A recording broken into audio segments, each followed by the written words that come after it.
Peraturan Pemerintah Nomor 34 Tahun 2021. Terakhir ada PP 34 2021 turunan Omnibus Law yang satu ini mengatur tenaga kerja asing atau TKA.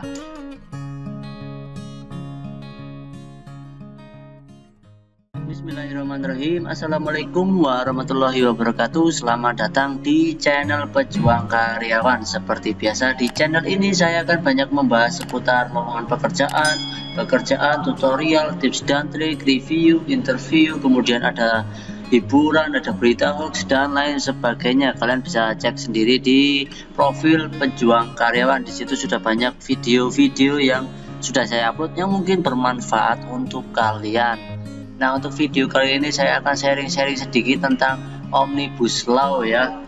Oke, langsung saja untuk temanya, yaitu tentang Omnibus Law ini mengatur tentang pesangon sampai kontrak ya. Ini ada 4 turunan Omnibus Law untuk pekerja saja khusus ya. Kalau kita bahas semua nanti banyak. Oke, lanjut. Mengutip website resmi dari detik.com, 21 Februari kemarin pemerintah resmi mengesahkan 49 aturan turunan Omnibus Law. Jumlah ini sangatlah banyak, bahkan jika digabung semuanya bisa mencapai sekitar 10.000 halaman loh ya. Nah, di sini video ini kalian tak perlu melihat semuanya. Saya sudah merangkum 4 di antara 49 aturan tersebut yang berkaitan dengan tenaga kerja. Oke, lanjut. Untuk yang pertama adalah Peraturan Pemerintah Nomor 35 Tahun 2021. Pertama ada PP 35 2021 turunan Omnibus Law yang satu ini mengatur tentang yang pertama perjanjian kerja waktu tertentu PKWT. Dulunya pekerja PKWT hanya boleh dikontrak selama maksimal 2 tahun. Ini tertulis dalam Undang-Undang Nomor 13 Tahun 2013 tentang Ketenagakerjaan ya. Undang-Undang 13 2013 pasal 59 ayat 4. Selain itu perpanjangan kontraknya hanya sekali dan maksimal untuk setahun. Nah, dengan berlakunya PP 35 2021, aturan ini berubah. Tertulis dalam pasal 8 bahwa jangka waktu PKWT maksimal adalah 5 tahun. Jumlah 5 tahun ini sudah termasuk perpanjangan kontraknya ya. Secara otomatis durasinya dihitung sejak kontrak pertama. Jadi kalau kalian dikontrak selama 2 tahun, perpanjangan maksimalnya adalah 3 tahun. Kalau kalian dikontrak selama 1 tahun, perpanjangannya maksimalnya adalah 4 tahun.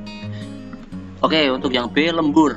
Dalam Undang-Undang Nomor 11 Tahun 2020 tentang Cipta Kerja, undang-undang ya, waktu lembur sudah diubah menjadi maksimal 4 jam sehari dan 18 jam seminggu. Nah, penerapan aturan ini diperjelas dalam pasal 28 PP 35 2021. Pekerja dan pengusaha harus sama-sama setuju akan adanya lembur. Persetujuan ini dibuktikan dengan tanda tangan di atas dokumen, baik fisik maupun digital. Lebih jauh lagi, pasal 29 turunan Omnibus Law ini mengharuskan pekerja lembur mendapat upah lembur, kesempatan istirahat secukupnya, kalau lembur lebih dari atau sama dengan 4 jam, makanan atau minuman minimal 1.400 kilokalori. Emang hitung juga ya. Tidak boleh diganti dengan uang ya. Kemudian lanjut yang C, pemutusan hubungan kerja. Saat mengalami PHK, pekerja berhak atas pesangon, penghargaan masa kerja, dan uang penggantian hak. Ketiganya sudah dirinci di Undang-Undang 11 2020. Nah, dalam pasal 43 PP 35 2021 ada ketentuan tambahan. Perusahaan boleh membayar uang pesangon sebesar setengah dari ketentuan yang ada. Sementara itu, penghargaan masa kerja dan penggantian hak tetap dibayar penuh.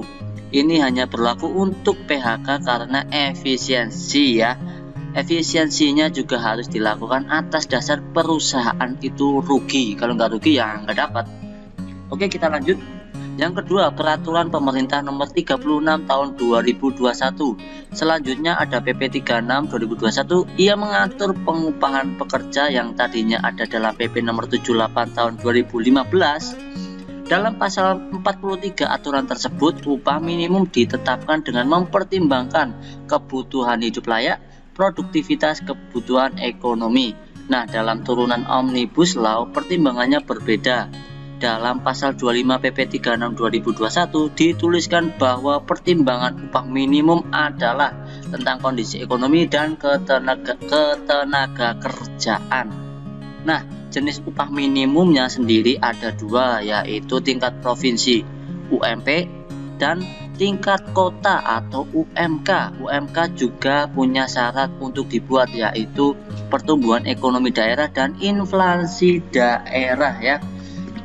Untuk yang ketiga tentang peraturan pemerintah nomor 37 tahun 2021. Pada awal kemunculannya, Omnibus Law melahirkan program jaminan pekerja baru. Nama program itu adalah Jaminan Kehilangan Pekerjaan atau JKP. Nah, jaminan yang satu ini sudah diatur dalam PP 37 2021. Mengutip pasal 1 turunan Omnibus Law ini, bentuk nyatanya adalah pemberian tentang uang tunai, akses informasi ke pasar kerja, dan pelatihan kerja. Semua ini berhak dimiliki oleh pekerja yang terkena PHK. Mengutip pasal 19 dan 20 aturan tersebut, syarat lainnya adalah bersedia kembali bekerja, PHK bukan karena mengundurkan diri, catat total tetap, pensiun, dan meninggal dunia. Mengutip pasal 11 peraturan yang sama, besar iuran yang harus kalian bayar bergantung pada resiko pekerjaan. Kemudian yang keempat, peraturan pemerintah nomor 34 tahun 2021. Terakhir ada PP 34 2021 turunan Omnibus Law yang satu ini mengatur tenaga kerja asing atau TKA. Dalam Undang-Undang 11 2020, TKA hanya boleh menduduki jabatan tertentu.